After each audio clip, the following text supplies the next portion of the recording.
Welcome to the thwart Cyber News for the day with your host, thwart, bringing you the latest cyber news as I see them and find them throughout the internet. With that being said, let's get started with today's topics. So today, right after we talked about the typhoon attacks or the Salt Typhoon attacks, T-Mobile says they're undeterred as telecom sector reels from attack campaign. So the Cybersecurity Dive, a publication, spoke with the CSO Jeff Simon about how carrier says it thwarted a threat group resembling Salt Typhoon despite its past security failures. I guess if you try and try again, you learn. T-Mobile apparently has learned their lessons and has apparently thwarted an attack. So here's the rest of the story. T-Mobile has infamously poor reputation in cybersecurity due to a pattern of repeated security lapses. The wireless network operator publicly acknowledged 8 data breaches between 2018 and early 2023. Okay?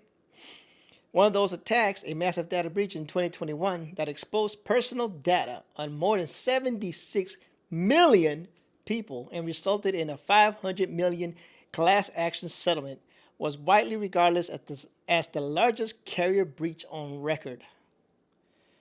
Apparently that record has been challenged though.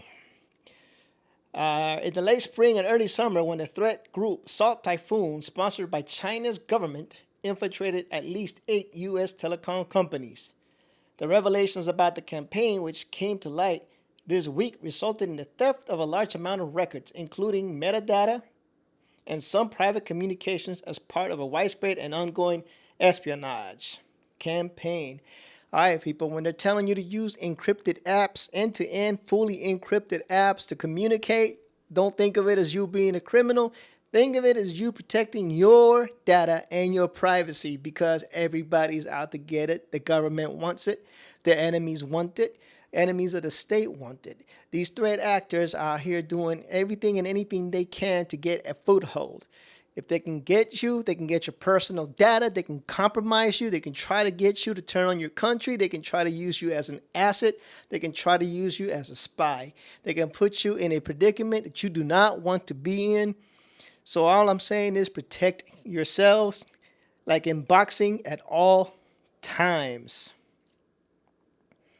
So T-Mobile in this one says they successfully stopped an attacker with striking similarities to Salt Typhoon's known tactics from maneuvering deeper into its own network, preventing the theft of sensitive customer data. Again, I say protect yourself at all times.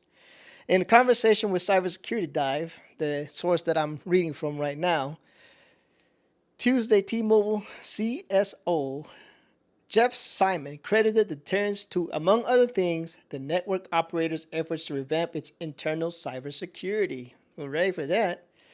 It's about time people took this seriously.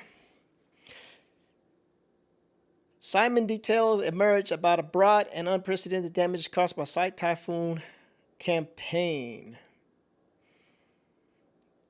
So here, the rest of the article, I'm going to link it down in the description. It just goes basically everything he did. So basically, here's the thing, man. T-Mobile, there's a lot of phone companies that fund under T-Mobile, so that doesn't mean that just because you're not a T-Mobile, like a maybe Mint Mobile or something like that your data didn't get breached, okay? They use the same antennas, the same networks, the same security. So be on deck for that. Protect yourself at all times. If you have to use end-to-end encrypted communications, Telegram, Signal, I don't really like WhatsApp, but WhatsApp, if you want to use WhatsApp, just make sure that you're protecting yourself because people do text things that are very sensitive. In nature, sometimes they're sending money via text messages through Apple Pay and whatnot. So you have to be careful. Protect yourself, protect yourself, protect yourself.